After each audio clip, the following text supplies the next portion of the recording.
Jinchi is slowly running after a ball, and an old man walks towards him, but he is shielded by his mother. Just then, they see an old woman walking towards them, and they kneel as his mother's eyes are filled with contempt. The woman tells the man to leave, and he drops a jewel. Jinchi wakes up in a panic. He then blows off steam by practicing. It is revealed that the old man in the dream is his father, and the old woman is his grandmother. Evidently, the emperor who he thought was his father is actually his brother. Exhausted, he ponders that Maomao would probably figure this out, causing him to smile. Jinchi and Gao Shun walk along the school's campus and see Maomao looking through the window. He surprises her, but she tells him to leave, as his presence would distract the girls in class. They leave as she continues to observe. Xiaolan, finishing her class, is called by Maomao and questioned about her studies. She tells her she needs to ask the teacher next door some questions and carries Maomao with her.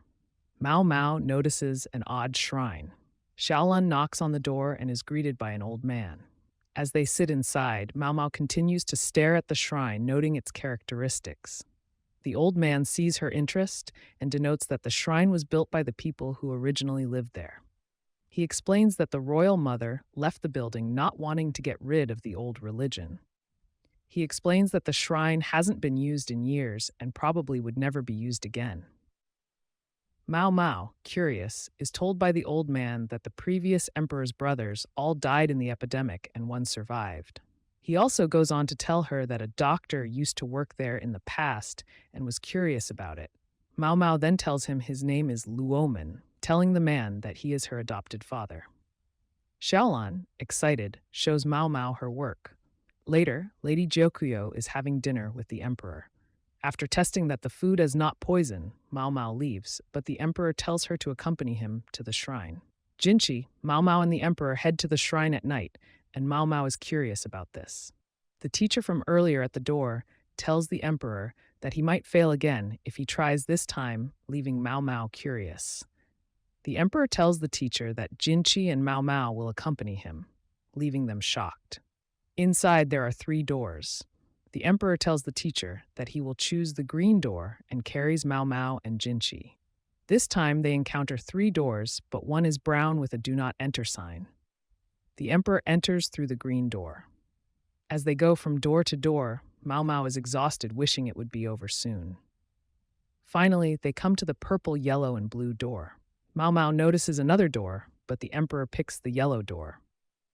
In it is a message written on the wall, "Child of royalty, yet not child of the mother royal." The emperor accepts his failure. The teacher consoles him with comforting words. Maomao deduces that the teacher has been managing the shrine before the palace was built. They are then led out by the teacher. Maomao explains that the emperor followed the right path without making any mistakes. She tries to figure out the reason behind this. Just then, the teacher tells Maomao that Luomen, her stepfather, would have figured it out, shocking her. Maomao tries to figure out if this is related to her father's knowledge of medicine, annoying her. The emperor asks the teacher if he knew what the phrase meant. Maomao deduced that the phrase has to do with the maternal bloodline. She remembers the sayings of the teacher, how the elder brothers passed. She then asks Jinchi if all siblings were born to the same mother. Maomao then asks the emperor to speak freely, which he allows. She asks the emperor if any of the previous emperors have bad eyesight, shocking the teacher.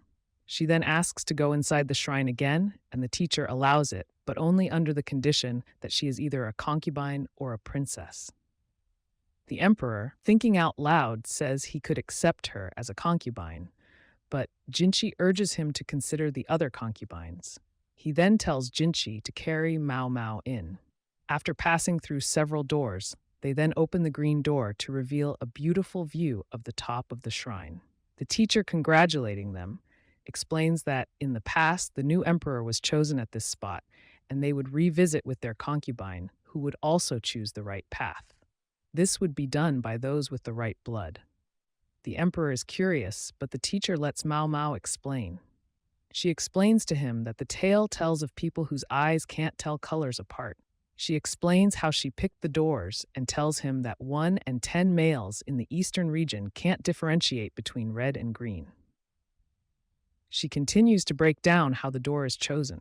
She then goes on to explain the story of the Mother Royal coming from a distant land and had a trait where she couldn't tell colors apart and married the leader of the land. Shocked, Jinchi tells Maomao that Mother Royal never had a husband. Maomao then tells Jinchi that he probably was hidden as Mother Royal didn't want her bloodline to die out. Maomao ponders, thinking that it was a very deliberate, peaceful takeover. The emperor asks Maomao if he carries the bloodline in him, but Maomao tells him that sometimes the trait is not passed on from parent to child. The teacher then praises Maomao's accuracy of her findings and adds that the Mother Royal possessed rare intellect and tells the emperor to add Maomao to his list. He laughs it off in dismissal. The teacher then warns the emperor that some ladies won't adopt the old ways. As they leave, Maomao is curious as to who Jinchi really is, but leaves off her suspicion.